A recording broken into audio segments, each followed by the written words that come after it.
Greetings, ladies and gentlemen. This is Mr. Schwartz, and welcome to a rather unusual series that I'm going to be doing starting now and going throughout the month of December. So, I am not just a lover of all things that are artistic, and paintings and drawings and the like. I'm also very, very interested in books. I like books just a little bit. Just the teensiest, tiniest little bit, as you can clearly see from these very blank shelves that I'm showing you now. So books are a huge passion of mine, and what I read, and something that I really love to do when I am not doing any sort of drawing or painting and the like. And my very best friend in the world, Emma, knew this, and she and I were talking one day, and she somewhat jokingly said, "Hey, have you heard about this tradition in Norway?" And it turned out later to be Iceland, and I said, "No, what's that?" And she said that on Christmas Eve, the families in Iceland actually, and instead of giving a lot of gifts like we do here in America, they give one specific type of gift. They give each other books, physical copies of books. And then once they've each gotten a brand new book, they go off and they read until they fall asleep. And then they wake up to Christmas morning. And I thought to myself, now that sounds great, like really, really great. And I expressed how interested I was in this, and I did a little bit of further research, and this is the culmination of a tradition that begins in September and goes all the way till December in Iceland, known as Jolabokaflod, which translates to Yule Book Flood, because that's when a lot of the publishers in Iceland will come out with new publications right around that time, and they'll even release a free catalog to every single home in Iceland, which is about 329,000 people, of all the new books that are coming out, and people eat it up. It's the third most literate country in the world, right behind Finland and Norway.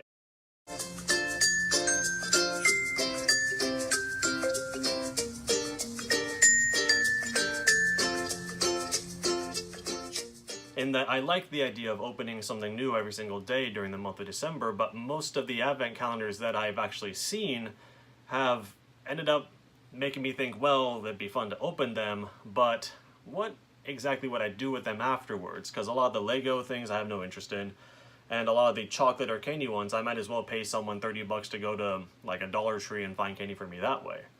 So what Emma ended up doing was she went on the Thrift Books website and found me 8 different books, and she wrapped all of them up. They look really nice. You can see them right here. These are the ones that have come so far. When the rest of them come, she's going to get them wrapped up. I haven't seen any of them, and I'm really excited about it.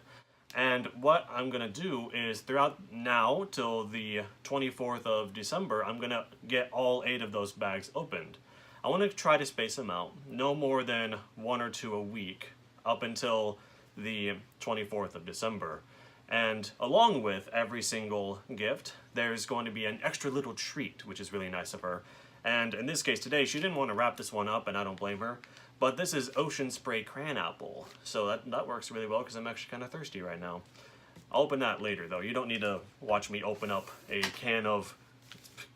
bottle of Ocean Spray Cran Apple juice. That's going to be delicious.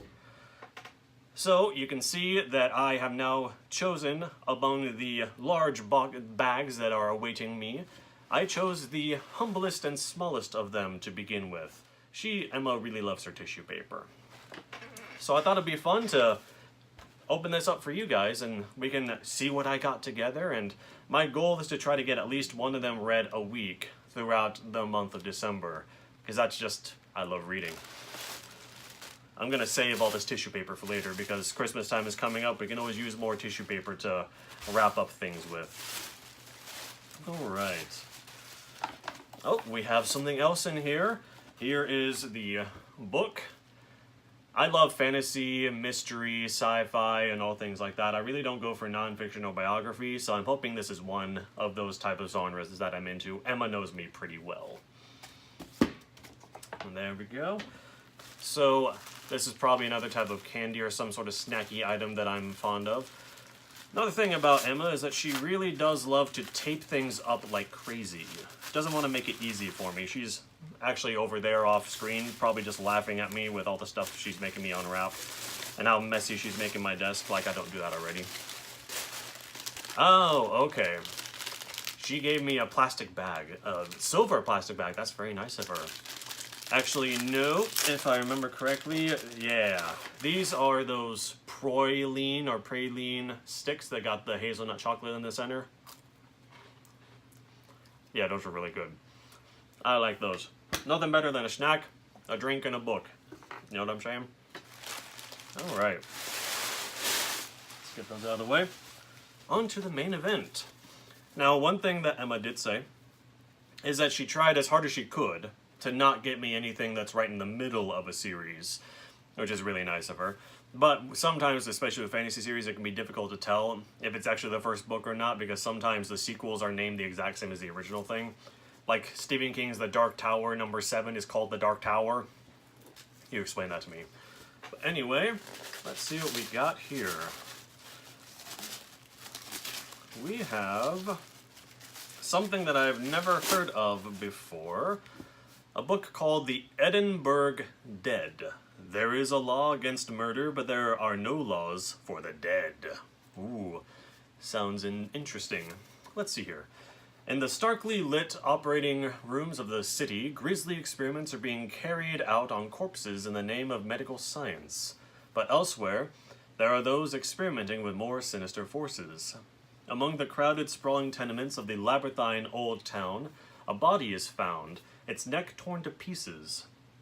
Charged with investigating the murder is Adam Quire, officer of the newly formed Edinburgh Police.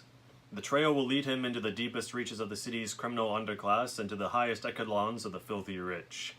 Soon Quire will discover that a darkness is crawling through the city of enlightenment, and no one is safe from its corruption. Well, alright. That sounds really, really cool, honestly. It kind of has like a Jack the Ripper sort of feel to it. It doesn't seem like this is the first in a series or anything like that. This sounds like a fairly standalone title, and that's another thing that Emma tried to do is she basically said, I tried to find ones that sounded like standalones, and what more can you ask than that? I've never heard of this author, I've never heard of this book, so that just makes it all the more interesting. So what I'm going to try to do is before the next opening that I'll be doing, I'll try to get at least a good chunk of this read so I can give you my quick thoughts on it before we move on to the next bag. So this is really cool. I'm really, really excited for where this is going to go, and if you're interested, I hope you take the ride along with me for the Bookember, as I'm calling it. That's a terrible name, but now that I've said it, we're stuck with it, ladies and gentlemen. So thank you very much for tuning in to this video, ladies and gentlemen. This has been Mr. Schwartz, and I'll see you guys next time. Have yourselves a good day. I know I will.